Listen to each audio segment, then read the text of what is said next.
नमस्कार। मीडिया के माध्यम से आप सभी को पता ही चल गया होगा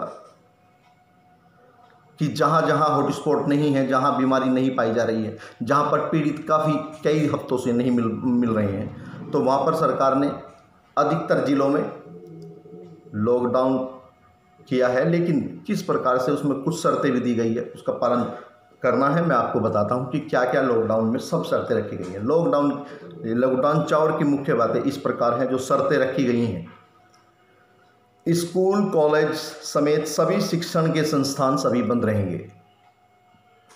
10 वर्ष से कम उम्र का बच्चा और 60 साल से ऊपर का बुजुर्ग अगर सड़कों पर दिखाई देते हैं तो उनके परिवारों पर कार्रवाई होगी,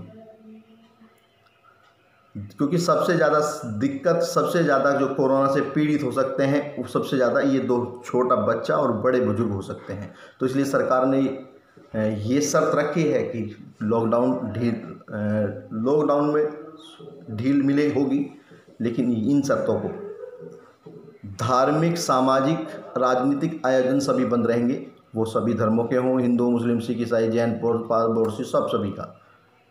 चौथा नंबर, राज्यों के बीच में जो बस चलाने की सहमति हुई है उसी के आधार पर जो केंद्र और प्रदेश सरकार आपस में तय करेंगी कि बसें कैसे चलाई जाएं, तो वहीं पर केवल उन्हीं के आधार पर बसें चलेंगी या नहीं चलेगी, ये कार्य अगर स्थिति बनती है तो सरकार इस पर फैसला लेगी। सिनेमा, स्विमिंग पूल और मॉल, जिम, ये सभी बंद रहेंगे, क्योंकि इनमें लोग कितना चले जाएं, क्योंकि वहाँ पर डिस्टेंस नहीं बन पाएगा, तो इसलिए ये चीज़ें सभी बंद रहेंगी। सुबह 7 बजे से शाम 7 बजे के बाद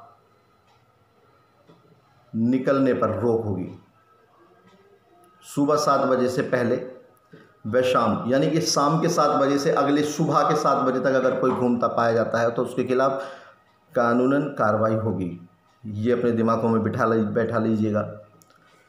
एक दुकान जो खुलेंगी, उन दुकानों पर अगर 4 या 5 लोगों से ज़्यादा मिलते हैं तो उसका चालान होगा और वो बंद करा दी जाएगी, सील कर दी जाएगी।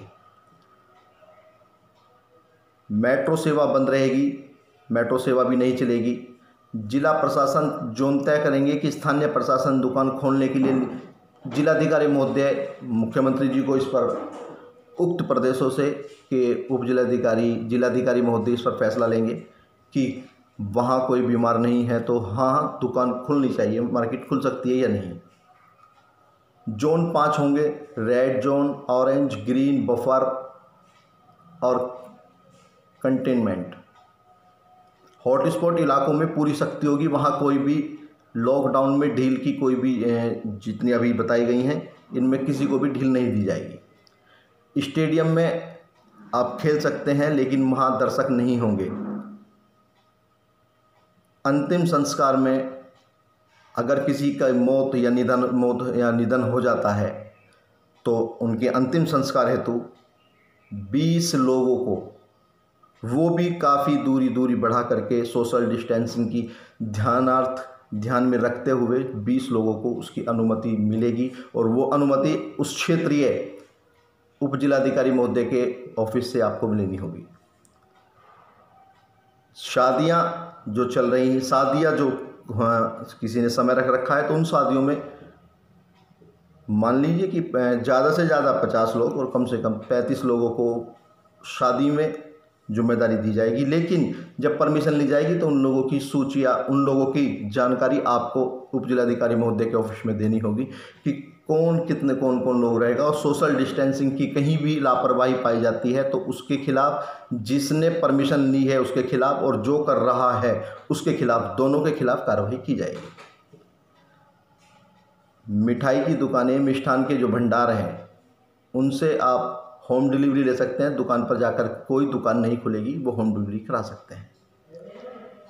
दूसरा, आप सभी से कहीं भी आप जाएंगे और अगर आप दुकानदार हैं या आप ग्राहक हैं तो एक चीज़ ध्यान रखिएगा कि जहां अगर आप कुछ भी लेने के लिए जाते हैं, पेट्रोल पंप जाएंगे तो मास्क अगर नहीं लगा होगा तो आपके खिलाफ कार्रवाई भी हो सकती है और आपको तेल नहीं दिया जाएगा। अगर आप गाड़ी में तेल डलवाने जा रहे हैं तो नहीं दिया जाएगा। बिना मास्क अगर कोई कहीं किसी सामान को खरीदता या बेचता पाया गया, सोशल डिस्टेंसिंग का अगर कहीं भी उल्लंघन किया गया, पुलिस प्रशासन,